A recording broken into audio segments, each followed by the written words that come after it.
Hello again, and welcome to Foreplay Radio Sex Therapy. I'm your host, certified sex therapist Laurie Watson, author of Wanting Sex Again, and blogger at Psychology Today and WebMD. And I have with me Dr. Adam Mathews, my co-host, who's a couples therapist, psychotherapist, and president of NCAMFT. Foreplay is dedicated to helping couples keep it hot. Thanks for listening. Now on to today's topic. All right. Hey, Laurie, how you doing? What's happening today? You know, Adam, there's been a big mix-up about you online. There's a big mix-up. Yeah, it's like, is it Matthew Adams or Adam Mathews? Somebody recently wrote in and got it all mixed up. That happens to, do you know that happens to me all the time? I bet it does. People call me, don't even know my last name, and they call me Matthew all the time. I know, that is so weird. It's really weird. Just remember Adam, like the first man. Yeah, Adam is first. And Mathews with one T. Right. As it's supposed to be spelled. All you way. All you two T's out there are completely messing it up for the rest of us. Stop lying. Yeah. Your name is a lie. Yeah. Mathews. Yeah. That'd be weird.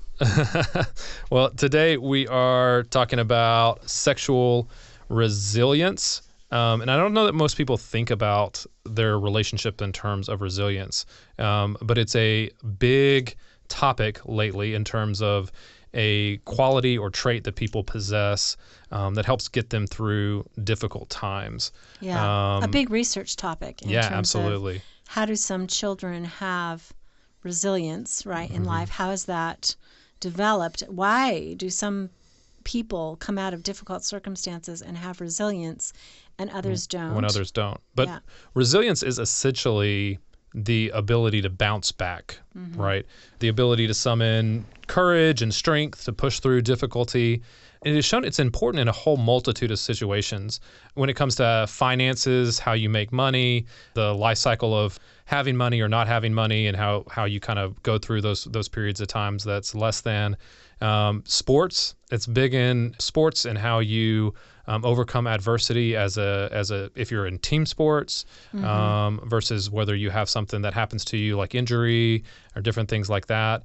But it's especially true in couples, right? And you mentioned kids and some families too, but especially in couples, and it's just starting to kind of be more defined because there's relational resilience, and then we're going to talk about sexual resilience as well, but they are connected.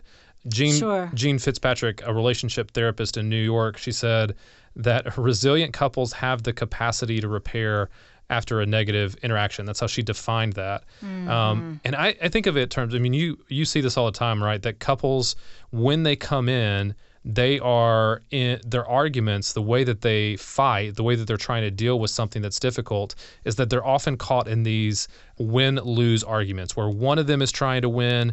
There's going to be a winner and there's a definite winner and there's going to be a definite loser. You hear that all the time. I had a client the other day that said, we were talking about a fight that they had, and he said, I just took the L, meaning he just took the loss. And I was like, no, like what? Like that's not that shouldn't be a thing. That's not a thing in relationships where one of you is winning or one of you is losing or there's points, keeping going on where we're trying to decide who's actually won or lost the argument.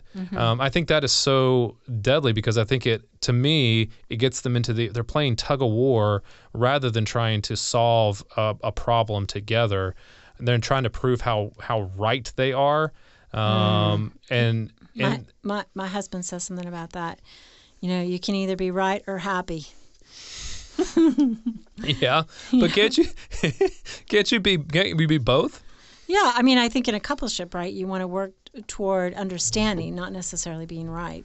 Yeah, and that's what I mean. I think like we go toward one person's right and one person's wrong rather than what is. I think that's another way to conceptualize the win-loss type of deal is that you're either I'm right or you're right rather than there may be elements that we're both right. Absolutely. And we can work together. But just even said that just for the record, who wins more arguments, you or your husband? Gosh, I don't know. I would say that we do things his way, seemingly in my mind, more often.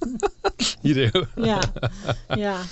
Yeah. I mean, I'm a pretty strong personality, but we do tend to do things. That's. I'm not going to lie. That's surprising to me. Yeah. It's surprising to me too. That probably is the same in our relationship as well. But resilient couples, there's some things that they do that couples that aren't resilient don't do. Instead of trying to prove how right they are, they shift the focus to themselves. The individuals go toward what is my responsibility here, and how they can calm down, especially when it's a heated or emotional topic or conversation, so that they can focus on the best outcome for each other. Karen Scarrett calls this the we-ness of the relationship, which I really like. They have an awareness of the we-ness and a focus on that's going to become, that's something that they're concerned more about that than on being right. So I think of it and have said sometimes it's developing the couple mindset. That there's an entity that when we commit to each other that is bigger than just ourselves. The right, wrong, you, me. There's an us that we're promoting.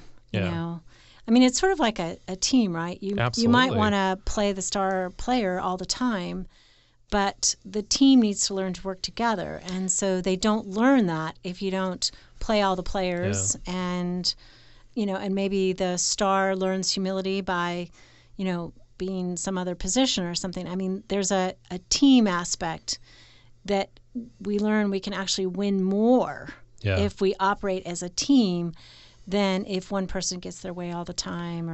I think on teams you also learn that everybody has a role to play, and you can accept the contributions that they can bring to the table way more. And so you're not, a lot of times I had coaches when I played team sports that would say, you win as a team, you lose as a team.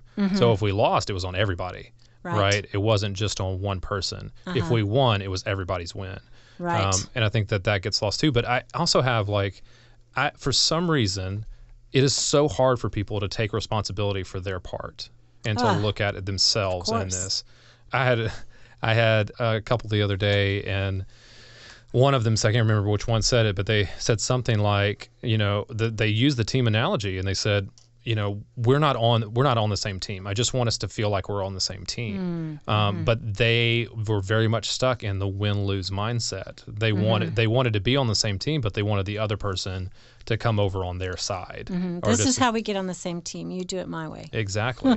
Exactly. Or you think like me, or you feel like me, or you admit that you're wrong and that you made a mistake, rather than saying, how can I change the situation? But resilient couples don't blame. They don't point the finger and say, you're solely responsible for this. They look at the mechanics, the system, what's breaking down. They depersonalize it, right? That helps with recovery. Yeah, absolutely. It's so easy to see what our partner does wrong. It's crystal clear.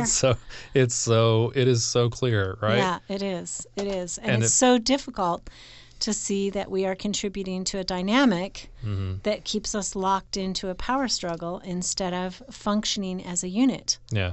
If only they would change, then everything would be easy. Right, be better. Exactly. But resilient couples take that responsibility, but there's also sexual resilience, right?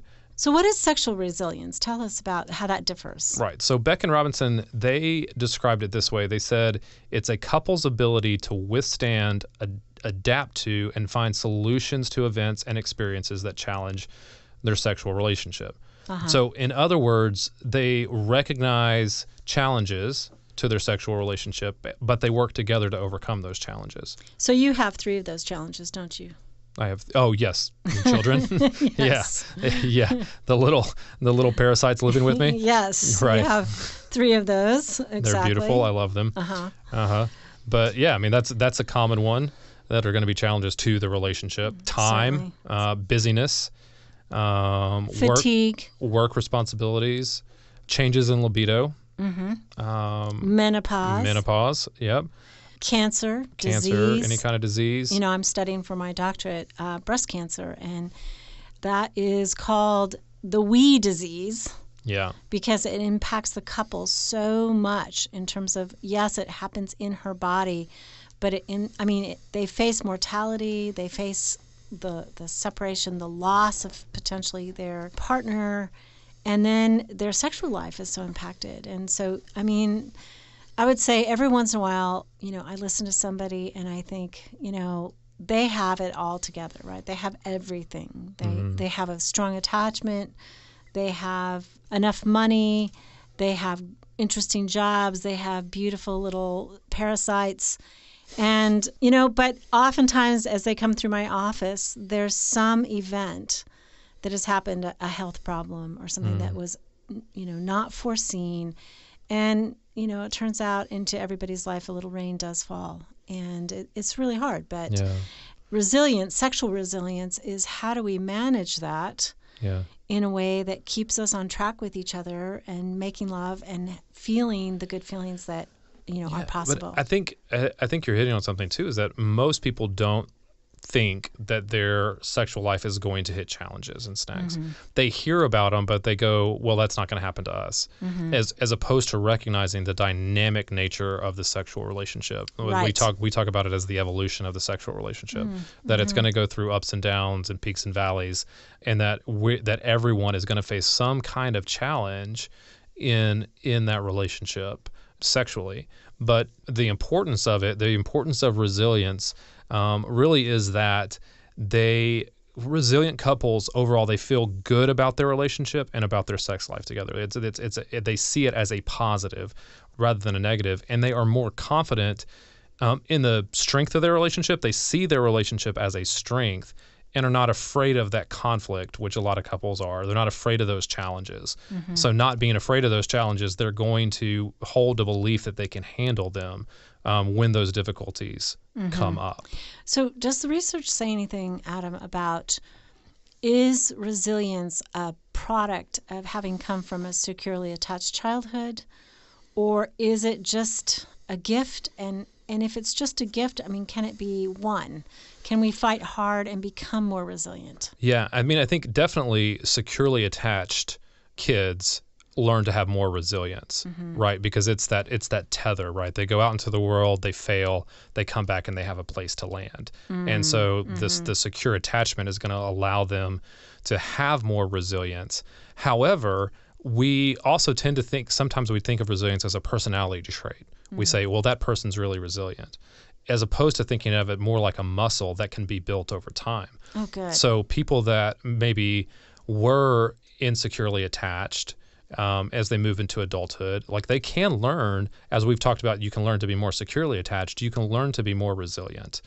You can develop some things, and maybe that's what we want to talk about when we come back, is ways for, as a couple, that you can build sexual resilience and relationship resilience into your relationship and learn to kind of manage those difficulties that come up a little bit better. Good, because we can't control the rain. Right? Okay. Good. We'll be right back. Speaking with certified sex therapist Laurie Watson from Awakening Center for Couples and Intimacy. Laurie, what is an intensive? So an intensive is 12 to 14 hours of therapy all in one weekend. And it's a way to really make fast progress compared to weekly therapy. There's just so much more you can get done when you have a chunk of time. Overcome the challenges in your relationship and your sex life. Learn more about intensives and Awakening Center's other services at awakenloveandsex.com. At Mathews Counseling, we believe it is our job to come alongside you in whatever difficult challenges of life you are in and help you rediscover hope and to find the strength that you have to face those challenges. We strive to create a safe and comfortable place for you to explore who you want to be and identify the obstacles standing in your way. Oftentimes, the first step toward finding help is the hardest, but it can also be the bravest. Give us a call at 919-587-8018. Find us online at MathewsCounseling.net. We look forward to working with you.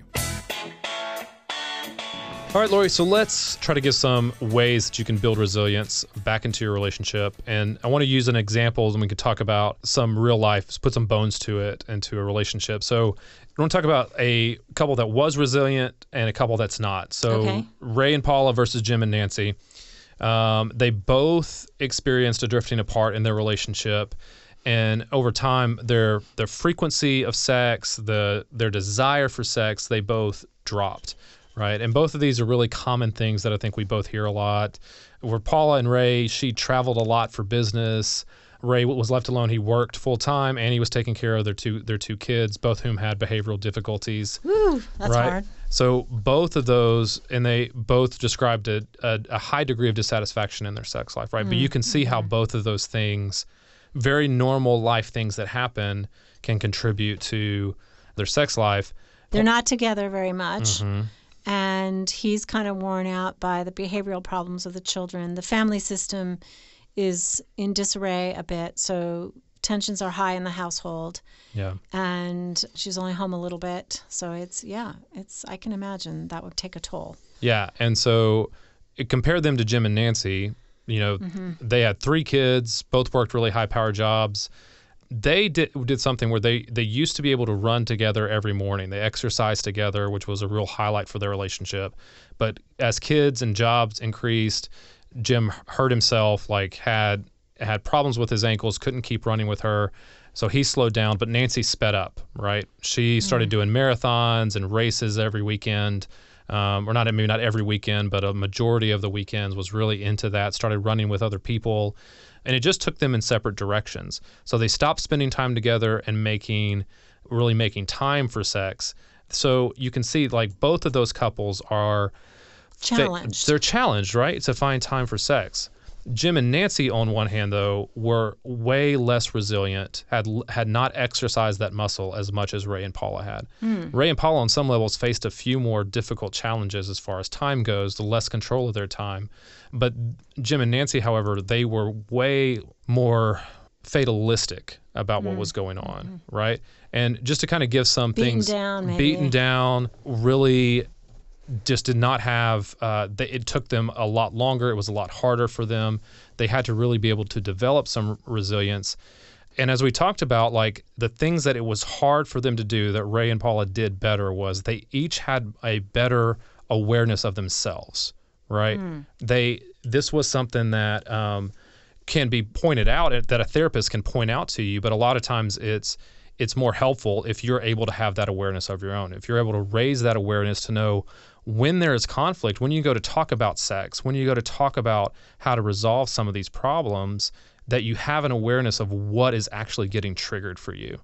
What is triggering the upset, and how does things like your sexual upbringing, your sexual history, and those experiences kind of predispose you to your feelings and approach to sex, right? Because those buttons get pressed and you're off to the races, right? Your blood pressure goes up, your heart starts beating really fast. Get physiologically triggered when there's conflict, right? Yeah. And so you say to Nancy, okay, what triggers you? What are you doing with your thoughts and emotions, and what would a woman like that say? She might not know. She may not know. That thinks that she's going to then blame her partner and say, well, she's going to start talking about him. She's going to start, well, he does this and he does that. And I'm going to have to say to Nancy over and over, I need you to talk about yourself. Tell me what's going on with you. But there's some kind of difficulty or block sometimes there that makes it hard for her to do that. So Paula, on the other hand, is going to say, well, I wasn't able to make sex a priority early on, or I didn't know that my parents were never sexual, so that wasn't something that I always thought it was just going to happen. And so she starts talking about herself way more than she starts talking about her partner. So she has a consciousness. First, it takes 2 to tango. Absolutely. Right? I mean, that all of us. We even when you're in the midst of it and you think your partner is, dead wrong and hurtful, it takes 2 to tango. So that awareness, is the first kind of step of, okay, I can't see how I'm also maybe damaging this relationship or hurtful in this dynamic, but I believe that. And so I'm going to think about what my part might be. And maybe they don't know. Maybe I don't know exactly, but being open to hearing about what my part in it is really important. Yeah. And because then you're also able to say, okay, when those things get triggered, right? When those things that aren't just my partner are happening, right? The emotional turmoil is happening inside me. The anxiety is rising. I'm reacting rather than just being able to be non-reactive and thoughtful in the process. What helps me calm down? What helps me get back to center? And how can I apply those when our sex life runs into difficulty, right? Or when our conversation about our sex life runs into difficulty? Can I take a walk? Can I exercise?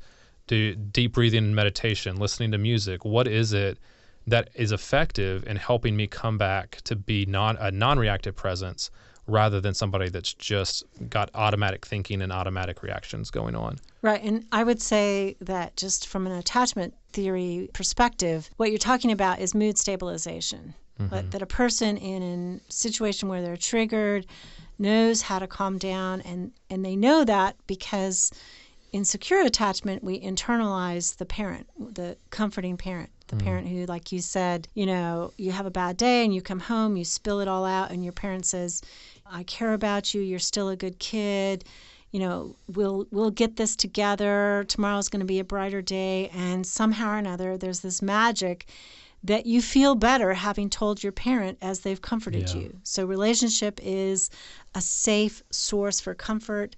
And then in adulthood, we carry that with us, and we have a bad day or our partner is acting out, and we tell ourselves it's okay, we'll be able to manage this, and we calm down. And for many of us, we have to learn how to do that. And you've just said, it's taking a walk in the moment, deep breathing, telling your partner, I got to take 10 because I'm getting too charged up. So that might be part of it. And your partner, as a resilient, securely attached person, is going to respect that. Right. Versus follow you into the next room and bang on the door when you shut it behind you. Yes. Yeah, don't do that. Or don't scream do that. Any of you. Or scream after you, call after name, call like things like that. Yeah. You're too hot. If you're name calling, use your feet to walk out of the room, because sometimes people can't control what's coming out of their mouth. So I always say use your feet and control where you are, walk out of the room.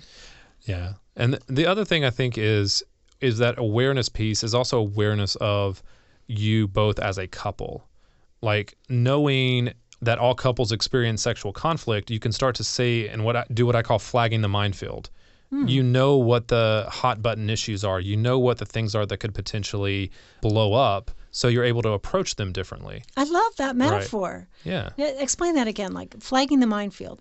So like, when you know that there's a minefield, what they would do is they'd go and discover the mines, and then they'd flag them so you would know where not to step. Right? You go get blowed up if you step there. Yes. So, metaphorically speaking, as a couple, this is an issue. If we know this is, we don't want to go here, then we're able to approach that situation differently. Politics. When it husband comes and up, I cannot talk about politics. Yeah, so that's one for y'all. Oh my gosh, yeah. Yeah, I mean every couple has things like that, right? And so you have to kind of step slowly through that. You're going to approach it differently. You're going to be more gentle around that issue. Use gentle startup in those type of situations, and understand that it's a dynamic of the relationship. It's not necessarily one person's fault or the other person's fault. It's just part of who you are, and you can accept that. I think then in that resilience, when you start to learn some of those things, then it just becomes practicing, right? You just have to practice that resilience, those things like noticing your breath and your heart rate, when they spike. I think that's such a huge thing. I don't know if you've ever used pulse oximeters.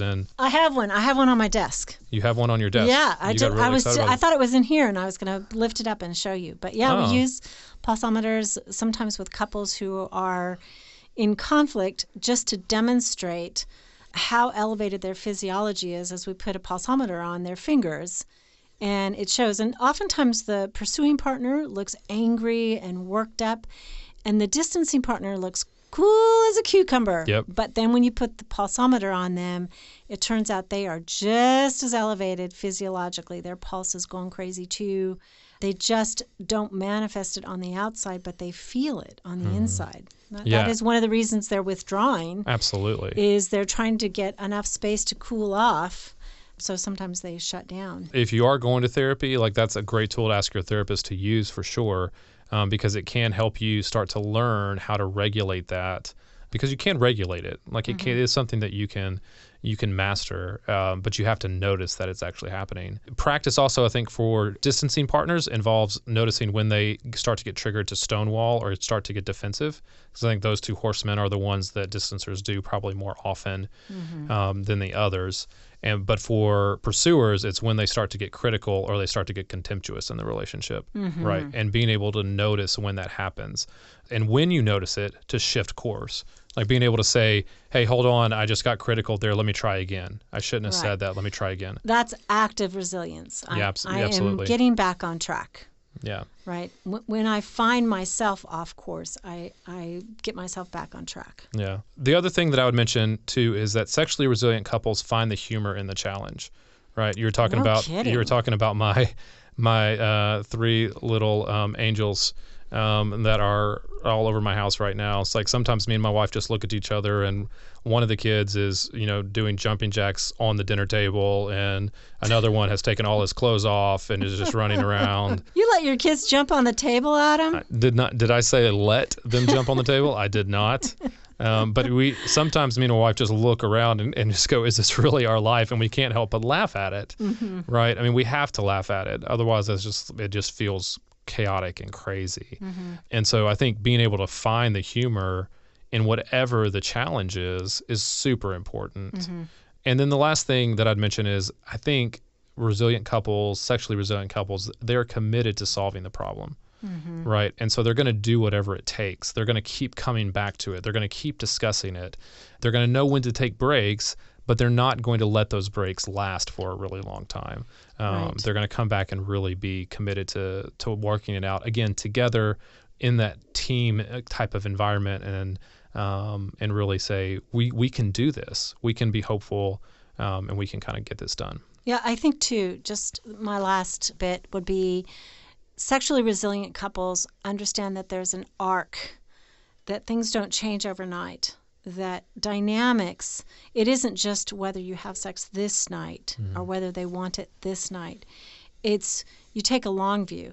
Like, yes. Are we going to want it in 6 months? What do we need to change? How do I listen to you? How do I care about you? So that in the long run, we have something that's alive, erotic, and exciting. Absolutely. I think that's great. Okay. Well, we hope you can practice that resilient. There's lots more tips out there. These are just a few of the ones that we found helpful. So remember, practice. It's something you can do. You can do better. Good luck out there. You can now call in your questions to the 4Play question voicemail. Dial 833-MY-4Play. That's 833-4-PLAY. And we'll use the questions for our mailbag episodes. Hey, help us stay on top here at 4Play. We'd love it if you would subscribe and share it with your friends. And please take 1 sec and rate and review us. Thanks so much. All content is for entertainment purposes only and should not be considered as a substitute for therapy.